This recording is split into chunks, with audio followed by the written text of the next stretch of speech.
Well, hello again, and welcome back to Marketing with Purpose. I have been looking forward to this episode for a really long time because I'm an idea factory, okay? This girl, Monica Pitts, I'm your host. I love to come up with ideas. I'm one of those folks. And what I like even more than coming up with ideas is finding ideas with purpose, right? I like to have a strategy behind my ideas to make sure that they're going to work. So in this episode, I'm not just going to turn you into an idea factory, giving you all kinds of ideas about what to blog about. I'm also going to give you my methodology behind how I pick things for people to blog about, because I have a very specific methodology that I use that helps me make sure that we are blogging about the right thing for the business so that they can meet the right people in the right place and reach their goals. Whoop whoop, it's a What to Blog About workshop. Let's get to business. You're on a mission and you just need more people to know about it. And whether you're brand new to marketing or a seasoned pro, we are all looking for answers to make marketing decisions with purpose. I'm Monica Pitts, a techie, crafty business owner, mom, and aerial dancer who solves communication challenges through technology. This podcast is all about digging in and going digital. I'll share my marketing know-how and business experience from almost 20 years of misadventures. I'll be your backup dancer so you can stop doubting and get moving towards marketing with purpose. I just want to give a quick thank you before we get started to our featured resource sponsor, What to Put on Your Website. This is a page-by-page website content checklist, and it's one of MayCreate's most popular free resources. It has more than 7,000 downloads. It outlines suggestions of what content to put on each page of your website in an easy-to-understand checklist format. And my nonprofit friends, we've got a special one for you. Just check the nonprofit box, and it will deliver a nonprofit-specific checklist right to your inbox. So you can download it for free at resources.maycreate.com. That's MAYECREATE.com. Or you can just click on the resources tab at the top, or you can click on the link in the show notes. Now, if you're wondering what to blog about, then you're probably here for one of two reasons. You're either considering starting a blog or you have one and you want to make it better. And either way, I've got you covered. I promise by the end of this episode, you're totally going to be an idea factory. But first, for my newbies, I want to take a really quick road trip into the reasons why you would start a blog. And for my veterans, don't leave me, my friends. I'm only going to talk about this for like 2 minutes. I am setting a timer, okay? And remember, we just talked about blogging with purpose, making sure that you use a methodology that's going to help you make the right decisions about what to blog about. And part of that is knowing why you're blogging, okay? So if you're considering why you would blog, just know that it's still completely viable. It's not dead, even in the age of AI-generated search results. Just last year, MayCreate had over 87,000 page views on our blog. So that's 51% of our total page views, and 62% of the users viewing those pages were new to our website. So that means that we met a lot of people through the blog, because we use our blog to meet new people, to be found online, and to start building new relationships, because that's what blogging does. It starts to build new relationships for you because it allows you to be found online by attracting new people through search engine optimization and being found in search results. It allows you to build credibility by demonstrating your knowledge and expertise.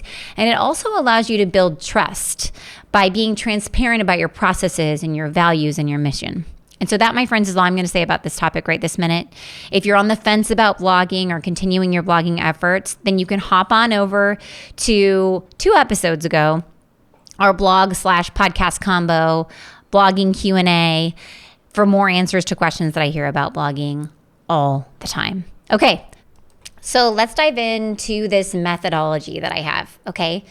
Now remember, blogging is about building relationships. If that's where you're coming from in the heart of your blog, you will be successful at it. If you're just shoving crap out there to try to be found in search results, my friends, in the age of AI, you are going to fail, okay? You've got to be authentic and offer a unique perspective, or you're not going to connect with people. They know that you are just pumping things out through ChatGPT, and that is not the way to make friends, okay? Autoresponders don't make friends. So what better way to build relationships than to help people solve their problems, right? And when you're planning your blog topics, what you're trying to uncover is what people need to know or believe before they choose to work with you, because your blog is the platform that you can use to fill in that knowledge gap of what they need to know or believe before they choose to work with you. And the answer to that question highly depends on who you're speaking to. It depends on their goals and their current education level about what you do. And when I ask most people that question, they think I mean, how many years of schooling has your audience had? But that's not what I'm really asking. I'm asking, does your audience know that you're what they need, okay? Now, we have a lesson dedicated to planning out what goes on your website in the very first module of our Better Than DIY website program. And at the beginning of that lesson, I pose the exact same question to our participants to guide them through planning out the meat and potatoes of their site. So you can ask yourself the same question in relativity to the pages on your website. Like, does your audience know what they need? Now, as a side note, if you've never heard about our Better Than DIY website program, it's open for enrollment at any time, and we set up the design and templates for your website, and then we train you to put the information inside of the site. Now, after planning and building websites for about 20 years, what I find is that audiences usually fall into one of two buckets. Bucket one is they know what they need, and bucket two is they know who they are. And maybe the problem that they're trying to solve, but they don't know what they need, okay? So I want to talk through these buckets so you can decide where your audience lands, because that's going to help you understand how you're going to make choices about what you blog about. So bucket number one is they know what they need. So they know enough about what you do that they already believe that a business like yours can solve their problem. They just need to know that you're the right company to make it happen. So examples of these types of businesses are painters, plumbers, dentists, restaurant, web designer. So when people search for these services, they often search directly for the provider. They're really close to being ready to buy. Here's how I know. And thank you, Google Keyword Planner, for this lovely data. I literally looked it up for y'all, okay? And you can look up your own data in Google Keyword Planner. You just have to create a free Google Ads account, and then you can use the Keywords Planner to do the exact types of searches that I just did for this information. So across the US, there is an average of 8,100 monthly searches for toilet repair, okay? Now, there are 1 million monthly searches for plumber near me. Okay, so what that tells me is that they know a plumber does toilet repair. So they're just searching for the plumber, right? Now, I also used dentist as an example. So across the US, there's an average of 1,800 monthly searches for teeth cleaning versus 2,250,000 searches for dentists near me. Okay, so they know the dentist is going to take care of their teeth. And that very specific term of teeth cleaning, they might use that occasionally, but most people are searching for a dentist because they know that the dentist is going to clean their teeth. And it's not as cut and dry for every single company. Like, for example, not everyone knows to search for HVAC, for air conditioning repair, but they aren't searching for the answer to why their house is hot. They know why. It's because their air conditioner is broken, right? So for organizations who fall into this category, your audience knows they need a dentist or a plumber. The question that they're trying to answer is, which company can I trust to solve my problem? Now, the whole purpose of this methodology, and the reason I'm talking about it, is because we want to make sure that blogging is reaching your goals. And I feel like I really need to tell you that if what you're trying to do with blogging is get a quick and steady influx of new customers, and you fall into this bucket right here that I'm talking about, then you may actually consider not adopting a full-on blogging strategy at all. You might instead consider running Google Ads, and because like the people that are searching for your services online, they're at the end of the buying cycle when they start their search. And Google Ads is a great solution to pop up right on top of the search results and get in front of them when they're ready to buy. I don't do Google Ads. I don't. I used to, and I'm not saying I don't ever run them for myself, but I understand that, blogging is only part of the mix.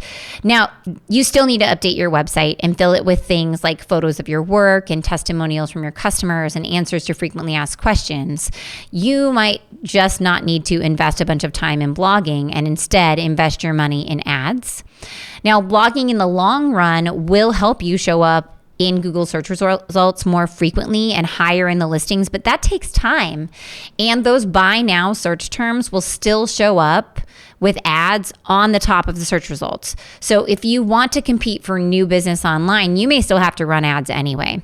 And I mean, every marketing strategy has a time and a place, right? So I just have to tell you this, So now if your goal is to nurture existing and new clients, then a blog is a good marketing strategy to add to your mix. You can showcase new solutions and technologies and build a relationship and reminding your audience that you're the expert that they need to solve their problems. It's always easier to close business with someone you have a relationship with than with somebody that you don't. But if you just do business with someone once and then you don't ever speak to them again, you don't actually have a relationship. You're just an acquaintance, right? And so they might not even remember you when they need your services again. So blogging can help you fill that gap between transactions and also power your marketing. Now, if you're in bucket one and your audience knows what they need, then your blogging priority is to stay top of mind and to educate people. Because once again, your audience is closer to the end of the buying cycle. So they're developing preference and intent to a specific company. So you want to focus your blogging efforts on what makes your way the best way. Like, why are you better than the other guy? But not in a salesy way, because nobody likes that, right? It needs to be driven with the buyer in mind. Like, what's in it for them? And as you're answering that question, you need to stay hyper focused on what you do. It may feel fun to talk about the randomness that pops up in your head, but randomness is very confusing to Google. When you stay focused on what you do, then Google sees your posts and it understands what you do. And it's even more likely to serve your site for searches related to your business because you made these blog posts about things that are related to your business. I'm going to give you more ideas at the end, but I want to give you a few ideas based on the examples that I shared earlier to get your wheels turning right now. So let's say that you're a dentist, okay? So let's think about what makes you different. Maybe you do an excellent job of cleaning sensitive teeth. So you could blog about methods to ease teeth sensitivity while cleaning, or why regular cleanings are important, or caring for a loved one after a dental procedure, or what dental insurance covers and what it doesn't, top toothpaste that you recommend, or does charcoal toothpaste really work? So these are all things that you might hear questions about in your office from your patients, and you more than one of them might have the question, right? And so you could spread that information out online throughout all your marketing and position yourself as someone who cares about their dental health and their teeth and solving their problems, right? Now, if you're a plumber, you might blog about tips and tricks for faucet repair, or reasons why you need to turn off your water when you go on vacation, how to properly prepare your home for winter, signs you need a new water heater, why updating your plumbing fixtures adds value to your home, or things you think you can flush down the toilet but you really can't, because these are all things that you know that your audience, they don't really know about. You might have helped them with one plumbing challenge or another, but maybe people just don't know when they need a new hot water heater, or they continually flush things down the toilet that don't belong there. So you can blog about these things, push them out to your current audience, but also pull in new people with these exact same concerns. Okay, so moving on to bucket two. So remember, bucket one is your audience knows what they need. They're further down the buying cycle. Now, bucket two is they just know who they are and maybe the problem that they're trying to solve. So if you spend a lot of time answering the question, what do you do? or you have to explain the problem that you solve to people. And then after explaining what you do to people, they say, I never thought of that. Or, gosh, how does that even work? Then these are key indicators that your audience has a low education level about your product or service. They are just entering into the buying cycle in the awareness phase. They realize that they have a need or a problem that they want to solve. They just don't realize that you're the solution yet, because you probably solve all kinds of problems for them. They just don't know that your solution exists. So businesses that fall into this category tend to be businesses that offer highly specialized solutions, like engineering, software, or tech companies that provide a very specific niche service to a targeted audience. Progressive or holistic healthcare providers like specialized massage therapists, dietitians, functional medicine practitioners, like people who provide non-traditional treatments. Coaches and therapists, and actually a lot of nonprofit organizations fall into this category as well. So if your audience, now if you fall into this bucket and your audience has a low education level about what you do and the problems that you solve, then your blogging priority is to understand their needs and offer solutions. So your blog content and your website content needs to show your website visitors that you understand the problem that they are trying to solve and that you are a viable solution that they should consider. Okay, so let's say that you are a specialized massage therapist and you help reduce and alleviate migraine symptoms, okay? Now, after digging around in Google Keyword Planner, I am going to say that you fall into this bucket and your audience just knows that they have a migraine or severe headaches. They don't know that you could be a potential solution to their symptoms. They only know about conventional medicine and practices. But they might be turning away from conventional medicine and practices because the search terms alternative medicine for headaches or alternative remedy for headaches yields an average monthly searches of 14,800 in the US. Okay, so that's a lot of people searching for that solution. Now, people who are looking for natural cures for migraines or natural migraine treatment, there's less of them. Okay, 8,100. Massage therapy for migraines or massage for migraine headaches. So that's really specific. That's what you do. Only 3,600 average monthly searches in the US. And then people looking for migraine massage near me, only 1,900 searches there. So we went at the very, very top of the funnel, people just looking for alternatives for medicines for headaches, 14,800. Down to migraine massage near me, 1,900. That is a far cry from what we saw with the plumbers, right, friends? So more people are looking for a solution to their migraine than know massage as a potential solution to treat their migraine symptoms for this type of service.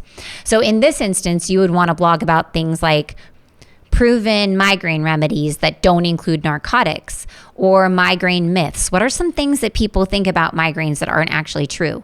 Maybe common causes of migraines, or why simply treating migraine symptoms isn't the answer to being migraine free, right? If that's even a thing. So you see how we can take the fact that these folks are just searching for solutions and help them evaluate and find potential solutions through your blog. You can do that. And a blog is an incredible way to meet people at the beginning of the buying cycle, because that's where we go. We go online to learn about these things. Now, there's some companies and organizations that fall in the middle. Think about assisted living or long-term care facilities, right? When a loved one is getting ready to go into one of those facilities, if you are the person who's facilitating this change for them, you've never done it before, probably. It's pretty new to you. I know we're working through all the details with my grandma right now, preparing for the future. We're not ready for her to make the move yet, and she's not ready yet, but we need to be ready when it happens. And so my mom is searching all the time to try to find the right solution. How do you get admitted? How do you pay for it? Like, What does the process look like? What happens as you continue aging and you need more care? People don't know the answers to those questions, right? So although when it comes time to look for the right long-term care facility for grandma, we're going to be looking for long-term care facilities in Minot, North Dakota. But right now, we're just trying to learn about them. So that long-term care facility in North Dakota could start the relationship with us by offering these solutions and answers to our questions. And we could search, we could find them online, and then we could get all this information from them and think, wow, they're incredible. I am absolutely using this facility. I trust them, right? So even though there may be millions of searches for specifically what you do, that doesn't necessarily mean that all of your audience or the majority of your audience even doesn't fit into this. They just know who they are and they're not very educated about what you do. Okay, so just keep that in mind as I turn into an idea factory. Oh, because it's time, my friend. So take these ideas and put your spin on them, right? The right spin for you, the right spin for your audience. The first thing that I think everyone can do is project highlights, case studies, and success stories. So you can showcase successful projects with like before and after photos. You can include client testimonials and project challenges. You can share stories of individuals or communities that have benefited from your work. You could highlight the positive change that was brought by your work. Or for my nonprofits, you could highlight the positive change that your donor contributions made possible, right? So think about that. That's a really great way to continually reach out to your current audience and to build credibility and build trust, because you're showing people that you're doing great stuff and that you had a reason behind it and that you're really smart. Make sure that you're focusing on the people that you helped as much as you're focusing on your solutions, okay? All right, so another thing that I think works for everyone are how-to guides and tips. So think about the common problems that people have and just write about how to solve them. And just because if you're a plumber, you explain the ins and outs of replacing a toilet, that does not mean that people aren't going to call you, because there's a lot of people who think they can fix their toilet and then they read your suggestions and they're like, oh, heck no, I'm not doing that. I'm calling a plumber. Okay. So just because you give advice doesn't mean that you're not going to get business because of it. You can always provide maintenance tips, safety advice, just really position yourself as the expert. And if there's something that you don't like to do where that's really simple and that they could do on their own, you could help them with that too. Okay, always you can share industry trends and news. So discuss the latest like materials, tools, or techniques. Talk about your investments in your company or organization, new technology, processes, equipment, or training that you're doing to make your service even better and why. That's going to show people your uniquely remarkable competitive advantage that sets you apart from other people. They want to work with someone who's always making things better, right? Because you're making things better for them, right? And you can share your perspective on industry developments, especially if it's something that might affect them and they might not know about. The very first podcast episode that we did was all about cookies, because cookie pop-ups were becoming a thing, and it was, there you go. all about this cookie business, right? Okay, so that kind of blurs its way into client education. So explain complex processes in simple terms like permits, zoning laws, insurance, any type of legal anything, taxes, how websites work, how domains work. All of those things can be broken down in simple terms, and you can also use them in your process as you're servicing your clients to help them through. You can offer advice on how clients can prepare for your product or service. Like, what do they need to do first? What are some tips to make it easier for them? You can bust myths and address common misconceptions about your product or service, especially if you keep hearing it over and over and over again. You want to make people educated, and you want them to be even more educated when they come to you to buy, and you can do that by busting myths. You can also address common objections that people tell you about why they're not going to buy your service or volunteer for your company or make a donation, right? You could address them right away on your blog, and then you can use that as a script whenever you're having conversations with them. So this is kind of, are you feeling a repetitive thing, like a consistency, a pattern. Are you feeling a pattern? I'm going to talk about recycling things in a second. You can share resources or tips related to the problems that you solve. Also, behind the scenes content is always really fun to put into your blog, so you can introduce your team and their expertise, give a glimpse into the daily operations of your business. Remember, they don't do it every day. They don't know what it's like. So you can write a blog post about it and explain to people what it looks like and give them a minute behind the scenes. You could do volunteer spotlights and feature interviews of why they volunteer and how it helps impact your mission. You could explain how your company gives back to your community. Talk about your company kiddos or fur babies, new company swag, holiday parties, any types of staff enrichment. Now, I love behind the scenes content. I think it's really cool. Along the same lines with the behind the scenes content, you can do event recaps and announcements. Like when we go to golf tournaments and stuff, we take pictures of the people at the golf tournament. We put them up on our website in a post. We say it was really nice meeting you, and then we email out to the people that we met and send them a link to go view the pictures, right? So it's a great way to get people to go back to our website and learn about what we do and keep developing that relationship. That behind the scenes content, those event recaps or announcements, those are things that are good to foster those relationships, but they're not going to get you found on Google, okay? They're not. So they're not the cornerstone of your plan. Now, as you come up with all these ideas, keep a document with them and make sure that you can find it again, because you're going to turn into an idea factory at one point. And it's just like going to be poof, and all these ideas are going to come, especially as you start really thinking about what your audience needs and who they are. And you need to capture all that awesomeness. And just because you write it down doesn't mean that you have to write about it right now or ever, really, for that matter, because some of your ideas are going to be better than others. But when the time comes to write, you'll have plenty of ideas to get you started. Make sure that you're recycling your blog content. As I was mentioning earlier, that repetition or pattern that you were hearing, you can let your blog content literally fuel your entire marketing.